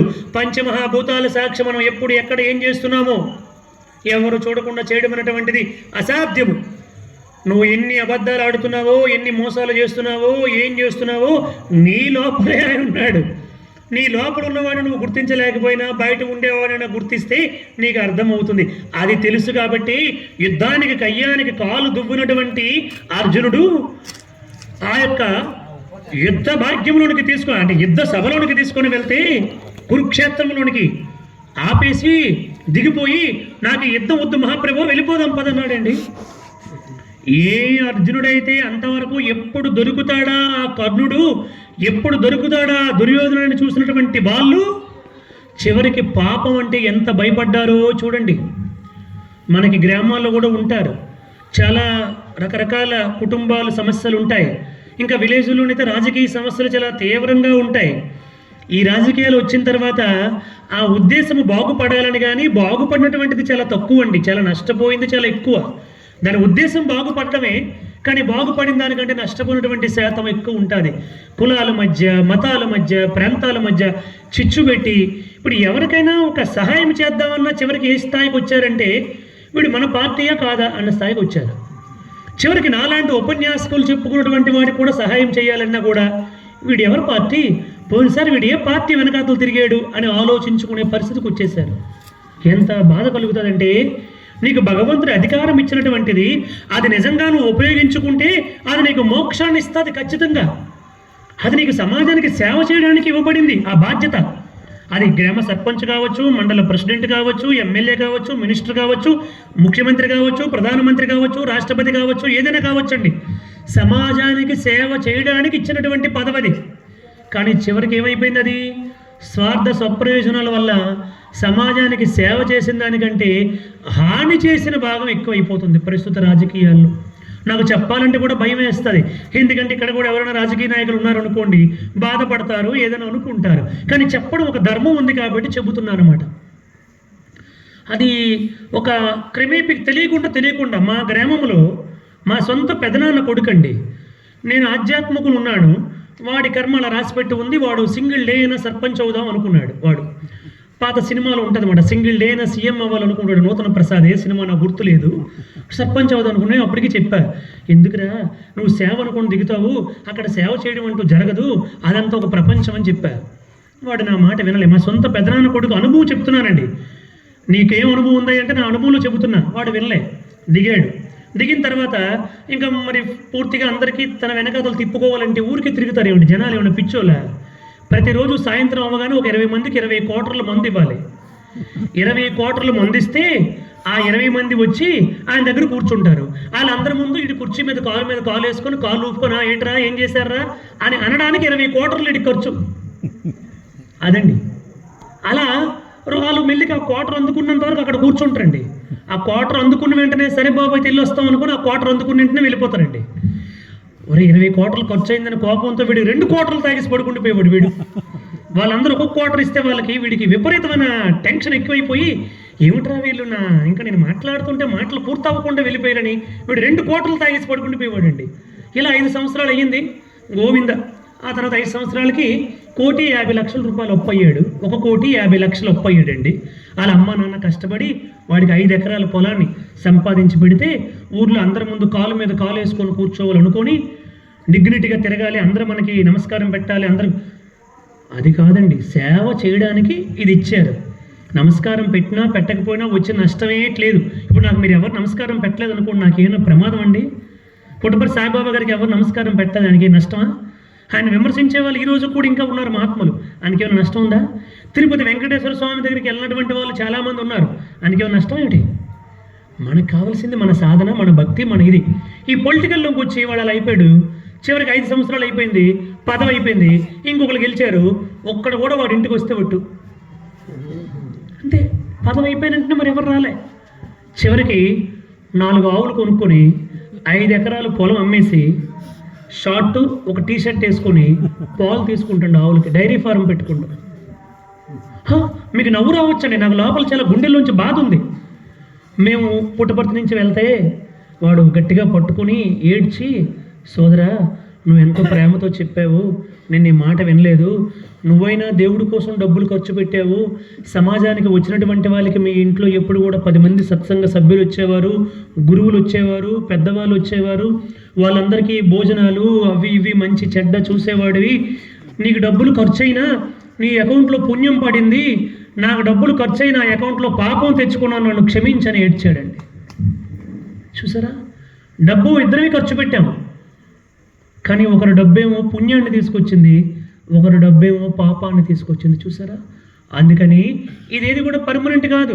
చేయమనగానే మనం వెంటనే పాపాలు చేయడానికి సిద్ధపడిపోయాం అనుకోండి, ఈ గ్రామాల్లో ఈ తగువులు గొడవలు ఇవన్నీ తర్వాత ఎక్కడికో తీసుకుని వెళ్ళిపోతాయండి. వదలవండి. ఇక్కడ కనుక రుణశేషము, రణశేషము, శత్రుశేషము, జనన మరణ రూప సంసార చక్రానికి హేతువు అని చెప్పారండి. ఇప్పుడు గొడవలు ఆడుకుంటే ఆ కక్ష ఉండిపోయి వచ్చే జన్మలో కూడా ఈ కక్ష ఎలా తీర్చుకుందామా అని చూస్తారటండి. వచ్చే జన్మలో మళ్ళీ పుట్టి కూడా దాన్ని పూర్తి చేసుకున్నంత వరకు వదలరంటండి. అందుకని అది తెలుసు కాబట్టి అర్జునుడికి వాళ్ళందరినీ చూసి, మహాప్రభో కృష్ణ, ఈ యుద్ధం మనకొద్దు, పద వెళ్ళిపోదాం అన్నాడండి. నా కాంక్షే విజయం కృష్ణ నచ రాజ్యం సుఖాని చ కిం నో రాజ్యేన గోవింద కిం భోగర్ జీవితేనవ. కృష్ణ, నాకు ఈ యుద్ధం వద్దయా, వీళ్ళందరూ గురువులు, పెద్దలు, పూజ్యులు, వీళ్ళతోనే నేను యుద్ధం చేసేది, వద్దు వద్దు. ఇప్పటికే అడవిలో ఆకులు అలములు తినడానికి అలవాటు పడిపోయాము, అరణ్యవాస అజ్ఞాతవాసాలు చేసి పోయి అడవిలో ఆకులు అలములను తింటాను కానీ నేను యుద్ధం అయితే చెయ్యను అన్నాడండి. ఎంత పరివర్తన రావాలని అలా అనాలంటే, శక్తి లేనివాడంటే పర్వాలేదు, శక్తి ఉండి డబ్బు ఉండి మనకి ఏ గొడవలు వద్దు, ఏమీ వద్దు, బుద్ధిగా బతుకుదాం అనాలంటే చాలా సంస్కారం ఉండాలండి. డబ్బు లేనివాడు ఎవరు మామూలు వాళ్ళు అంటారండి అలాంటివన్నీ. డబ్బు ఉండి, అధికారం ఉండి, పలుకుబడి ఉండి, జనబలం ఉండి, అన్నీ ఉండి కూడా ఇవేమి వద్దు, మంచిగా బ్రతకాలి అని అనాలంటే అనేక జన్మల సంస్కారం ఉంటేనే అలా అనగలుగుతారండి. కృష్ణ పరమాత్ముడు పక్కనే ఉండి, భీముడు, ధర్మరాజు, నకులుడు, సహదేవుడు అందరూ ఉంటే అర్జునుడు మనకి యుద్ధం వద్దు మహాప్రభు వెళ్ళిపోదాం అన్నాడు. అప్పుడు కృష్ణుడు చెప్పాడు, నాయనా ఇది ధర్మయుద్ధం, ఈ ధర్మయుద్ధాన్ని అయితే నువ్వు చేయాల్సిందే, కానీ నీలో యుద్ధం వద్దని పశ్చాత్తాపం ఉంది చూడు, అది చాలా గొప్పది, దాన్ని శాశ్వతంగా కాపాడుకో అని అన్నాడండి. ఆ ఒక్క దానివల్లే అర్జునుడికి భగవద్గీతను బోధించాడు కృష్ణ పరమాత్ముడు, ధర్మరాజుకు బోధించలే. ధర్మరాజు యుద్ధం అంతా అయిపోయిన తర్వాత నేను పాపం చేశాను మహాప్రభు, ఎంతమంది చచ్చిపోయారు కాబట్టి ఆ పాపం నాకు వస్తుందని రాజసూయ యాగం చేశాడు ఆయన. అంత అయిపోయిన తర్వాత ధర్మరాజు, ఈ అర్జునుడు ముందే యుద్ధం వద్దని చెప్పేశాడు. దాన్ని ఏమన్నారు, పూర్వతాపము పశ్చాత్తాపము అన్నారు. అందుకని పూర్వతాపం ఉండాలి. ఒక కార్యక్రమం జరుగుతూ ఉంటే ఇప్పుడు జరగబోయేది ఏమిటి, దీనివల్ల కలిగే నష్టం ఏమిటి, లాభం ఏమిటి అని ముందే ఎరుక కలిగి తెలుసుకొని ఆ విధంగా ప్రవర్తించగలిగి ఉండాలి. అటువంటి శక్తిని మనకి ఈ ఆధ్యాత్మిక సాధనల ద్వారా మన హిందూ ధర్మములో, సనాతన ధర్మములో నిక్షిప్తము చేసి ఉంది. ఎందుకంటే నువ్వు ఏం చేసినా మరలా అది నేను పట్టి కుడిపిస్తుంది కాబట్టి జాగ్రత్తగా ఉండు అని హెచ్చరిస్తూ ఉంటుంది ఎల్లప్పుడూ కూడా మనకి. అందుకని ఆ భక్తికి వసుడై కృష్ణ పరమాత్ముడు చూడండి, తనని ఆశ్రయిస్తే, ధర్మానికి కట్టుబడి ఉంటే, చివరికి భీష్ముడు యుద్ధం చేస్తూ ఉంటే దుర్యోధనుడు వచ్చి, భీష్మ నువ్వు మా పక్క ఉన్నావు కానీ నీ మనస్సు మాత్రం పాండవుల మీదే ఉంది, అందుకే నువ్వు పక్షపాతముతో యుద్ధం చేస్తున్నావు, నువ్వు యుద్ధం చేస్తే పాండవులనగా ఎంతసేపు, నువ్వు కావాలని యుద్ధం చేయటం లేదని చెప్పి భీష్ముడిని తిడతాడు దుర్యోధనుడు. తిడితే భీష్ముడికి కోపం వచ్చి, ఏమిట్రా రోజు నాకు ఈ తిట్లు, ఈ కర్మ ఏమిట్రా అని చెప్పి కోపం వచ్చేసి, రేపు సూర్యాస్తమయం అయ్యేసరికి పాండవుల్ని ఎలాగైనా సంహరిస్తాను అని శపథం చేశాడు భీష్ముడు. భీష్ముడు శపథం చేశాడంటే తిరగలేదండి. ఈ విషయం పాండవులకు తెలిసింది, ద్రౌపదికి తెలిసింది. ద్రౌపది వెళ్ళి కృష్ణ పరమాత్ముడి దగ్గరికి ఆ రణభూమిలోనికి వెళ్ళింది పాపం. వెళ్ళి అన్నా మాధవ మధుసూదన కనుమా గిరిధర జనార్దన, జనార్దనుడు ఇక్కడ ఉన్నాడు కదా, అన్నా మాధవ మధుసూదన కనుమా గిరిధర జనార్దన, అన్నా అని నిన్ను ఆర్తివేడగా కన్న తల్లి వలె నీవు కాపాడుదువుగా, మహిమా చూపెదవో మన్నన చేసెదవో, మహిమా చూపెదవో మన్నన చేసెదవో, కనికరమున నన్ను కాపాడవయ్యా. అన్నా అన్నా అన్నా అన్నా అన్నా మాధవ మధుసూదన కనుమా గిరిధర జనార్దన అంటూ వెళ్ళి కృష్ణుడు పాదాలపైన పడిపోయింది. అమ్మా ఏంటమ్మా ఇంత రాత్రి వేళ వచ్చావు అని కృష్ణ పరమాత్ముడు లేవనెత్తాడు ద్రౌపదిని. అన్నయ్య, భీష్మాచార్యుడు శపథం చేశాడంట, నా 5 భర్తల్ని రేపు సంహరిస్తానని చెప్పి. భీష్ముడు శపథానికి తిరుగుందన్నయ్య. నీవు జనార్దనుడివి, వాసుదేవుడివి, నారాయణుడివి, నీవు తప్ప ఎవరు రక్షించగలుగుతారు? ఆ భీష్ముడి యొక్క శపథాన్ని కూడా అడ్డుకునే శక్తి ఎవరికి ఉందన్నయ్య? నీకు తప్ప అని చెప్పి ప్రార్థన చేస్తే, అంటే భక్తి ఉంటే భగవంతుడు ఏదైనా చేస్తాడు. అప్పుడు అంటాడు, రా అమ్మ నాతో రా అని కృష్ణుడు ద్రౌపదిని చేపట్టుకొని తీసుకెళ్తాడు. అన్నయ్య ఎక్కడికి అన్నయ్య అంటే, నువ్వు రామ్మా నేను చెప్తాను అన్నాడు. ఎక్కడికి? ఆ యొక్క కురుక్షేత్రంలో ఎవరెవరు టెంట్లు వేసుకొని వాళ్ళు పగలంతా కొట్టుకుంటారండి. మన రాజకీయ నాయకుల్లో కాదు, వీళ్ళు ఎప్పుడు కొట్టుకుంటారు. వాళ్ళు సాయంత్రం 6 అయిపోతే ఆఫీసు మళ్ళీ అందరూ షేక్ హ్యాండ్ ఇచ్చుకొని మాట్లాడుకుంటారు వాళ్ళు అంతే. మన పాకిస్తాన్ ఇండియా మ్యాచ్ అయినప్పుడు కూడా మీరు క్రికెట్ మ్యాచ్లు కూడా చూడండి, ఊరికే మనం ఇక్కడ చొక్కాలు చెంపుకుంటామండి, వాళ్ళు ప్రశాంతంగానే ఉంటారండి. కానీ ఇప్పుడు ఇక్కడ సాయంత్రం అందరూ ప్రశాంతంగా ఉన్నారు. కృష్ణ పరమాత్ముడు ద్రౌపదిని జాగ్రత్తగా వాళ్ళందరినీ తప్పించి, భీష్మాచార్యుడు శపథం చేసేసాడు కదా, పాండవుల్ని ఎలా చంపడమా అని చెప్పి ఆలోచిస్తూ నిద్ర పట్టగా అటు ఇటు తిరుగుతున్నాడండి. ఇప్పుడు ద్రౌపదికి పిలిచి, అమ్మ ద్రౌపది వెళ్ళి ఆ భీష్ముడు తిరుగుతున్నాడు కదా ఆయన పాదాలపైన పడిపో, తర్వాత నేను చూసుకుంటాను అన్నాడండి. వెళ్తున్నా ఆ చెప్పులు ఇక్కడ పెట్టామో అన్నాడు కృష్ణుడు. అంటే ఆ రోజుల్లో పావకోలు కీర్రి చెప్పులు అంటారన్నమాట, పెద్ద సౌండ్ వస్తాయి, అక్కడ పెట్టామో అన్నాడు. అక్కడ ఇప్పేసి వెళ్ళింది. ఆయన అటు తిరుగుతున్నప్పుడు వెనకాతల నుంచి ఆయన కాలు మీద పడింది. అప్పుడు ఆడవాళ్ళు గాజులు వేసుకునేవారు. ఇప్పుడు గాజులు వేసుకోవడం అంటే అదొక ఫ్యాషన్, అన్ఫ్యాషన్ అయిపోయింది అన్నమాట. మాస్, గాజులు వేసుకుంటే మాస్. బొట్టు ఉందా లేదు కూడా సెర్చలెట్ పెట్టి చూడాల్సిన పరిస్థితి ఇప్పుడు ఆడవాళ్ళకి. బొట్టు పెట్టుకున్నారా లేదా అని నెదిగితే తప్ప కనిపించట్లే. అప్పుడు ఆవిడ గాజులు నిండుగా గాజులు వేసుకుంది కదా, కాలుకి నమస్కారం చేయగానే ఆ గాజులు శబ్దం వచ్చింది. భీష్ముడు చూశాడు, హో ఎవరో పుణ్యస్త్రీ వచ్చి నా కాలుపై పడిందని దీర్ఘ సుమంగళి భవ అని ఆశీర్వదించాడండి. అప్పుడు లేచింది, మీకు బాగా అర్థమైంది, సంతోషం. తాతయ్య నాకు కావలసింది కూడా ఇదే తాతయ్య అనుకొని లేచింది ద్రౌపది. అమ్మా ద్రౌపది నువ్వా? అదేమిటి ఇలా ఆశీర్వదించాను, అక్కడేమో సంహరిస్తానని ఆశీర్వదించాను, ఇక్కడేమో దీర్ఘ సుమంగళి భవన్ ఆశీర్వదించాను అని ఆలోచించేలోపు ఇంతలోపు కృష్ణ పరమాత్ముడు నవ్వుకుంటూ వచ్చాడు. కృష్ణ, జగన్నాథ, వాసుదేవ, నారాయణ, ఇదంతా నీ లీలా నాటకమా అనుకుంటూ భీష్మాచార్యుడు నమస్కారం చేశాడు. కృష్ణ పరమాత్ముడు కూర్చోబెట్టి ఇద్దరు కొద్దిసేపు మాట్లాడారు. భీష్మాచార్య, ధర్మం ఎటుందో నీకు తెలుసు కదా, తెలుసు కూడా వల్ల శపథం చేయడం ధర్మము కాదు కదా. ఏం చేస్తాను కృష్ణ? ప్రతిరోజు కూడా తిడుతున్నాడు, నువ్వు నా పక్క ఉన్నావు కానీ వాళ్ళ పక్క మాట్లాడుతున్నావు అని అనేక విధాలుగా విమర్శిస్తున్నాడు. వాడి మాటలు తట్టుకోలేక శపథం చేసేసాను, నన్ను క్షమించు అని చెప్పి నా ప్రాణాలైనా వదిలిపెట్టేస్తాను కానీ పాండవులకి హాని కలిగించను అని చెప్పి తన మరణ రహస్యాన్ని తనే చెప్పేశాడు. ఎందుకంటే తన తండ్రి వరం ఇచ్చాడు కదా. ఎందుకంటే భీష్ముడు నేను మరలా వివాహం చేసుకున్న తండ్రికి ఇంకొక భార్య కావాల్సి వస్తే సత్యవతిని వివాహం చేయడానికి పెద్ద కథ మహాభారతం సమయం సరిపోక మీకు సంక్షిప్తంగా చెబుతున్నాను. ఆమెను పెళ్లి చేసుకోవాలనుకుంటాడు. దాసరాజు అంటాడు, లేదు నీకు కొడుకున్నాడు, ఈవిడి గర్భములో పుట్టిన వాళ్ళకే రాజ్యాన్ని ఇస్తానంటే నా కుమార్తెను ఇస్తానంటాడు దాసరాజు. అయ్యో తప్పకుండా అని భీష్ముడు వెళ్ళి, నా తండ్రికి నీ కుమార్తెను ఇస్తానంటే నేను అసలు వివాహమే చేసుకోకుండా ఉండిపోతాను అని తండ్రికి పెళ్లి చేయడం కోసం వివాహం కూడా చేసుకోకుండా శాశ్వతంగా బ్రహ్మచారిగా ఉండిపోయినటువంటి వాడు భీష్మాచార్యుడు. అంటే చూడండి, తండ్రికి ఇంకొక పెళ్లి చేయడం కోసం, చూసారా? అదే ఇప్పుడు అనుకోండి, బుద్ధి లేదా, ఈ వయసులో పెళ్లి అవసరమా అని తిడతారు. ఆయన ఏమన్నాడు, నా తండ్రి సంతోషమే నాకు కావాలయ్యా, నేను సంతోషంగా లేకపోయినా పర్వాలేదను.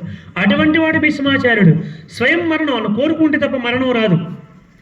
అందుకని కృష్ణ ఆ పాండవులు ఎప్పుడంటే పాండవులు కూడా వచ్చారు, అప్పుడు చెప్పాడు, నా మరణ రహస్యాన్ని నేను చెప్పేస్తా. నేను నా కోసం స్త్రీగా పుట్టి పురుషుడిగా మారినటువంటి శిఖండి ఉంది. ఆ శిఖండిని అడ్డం పెట్టుకొని రేపటి రోజు యుద్ధానికి రమ్మను. నేను పేడివాడు నాకు ఎదురుగా వచ్చి యుద్ధము చేస్తే నేను యుద్ధము చేయను. కాబట్టి అది స్త్రీ అని నాకు తెలుసు, కాబట్టి నేను యుద్ధము చేయను. నా ధనుస్సును పక్కన పెట్టేస్తాను. నేను ఎప్పుడైతే ధనుస్సును పక్కన పెట్టేశానో అప్పుడు ఈ అర్జునుడి చేత నాపై బాణ ప్రయోగం చేసి నన్ను సంహరించి అని చెప్పి తన ప్రాణాలు ఎలాగ తీయాలో కూడా చెప్పేశాడండి భీష్మాచార్యుడు. చూడండి, చివరికి ధర్మానికి అంత కట్టుబడి ఉన్నారు వాళ్ళందరూ కూడా. అప్పుడు ఇదంతా చెప్పిన తర్వాత కృష్ణుడు ఇక్కడ ఒక చిన్న మూట కట్టుకొని ఉన్నాడు. అప్పుడు అడిగాడు భీష్మాచార్యుడు, కృష్ణ నా కోసం ఏదో తెచ్చినట్లున్నావు, ఏమిటి ఆ మూట అని చెప్పంటే అప్పుడు ఆ మూట తీసి ద్రౌపది పాదాల దగ్గర పెట్టాడు. ఏమిటవి?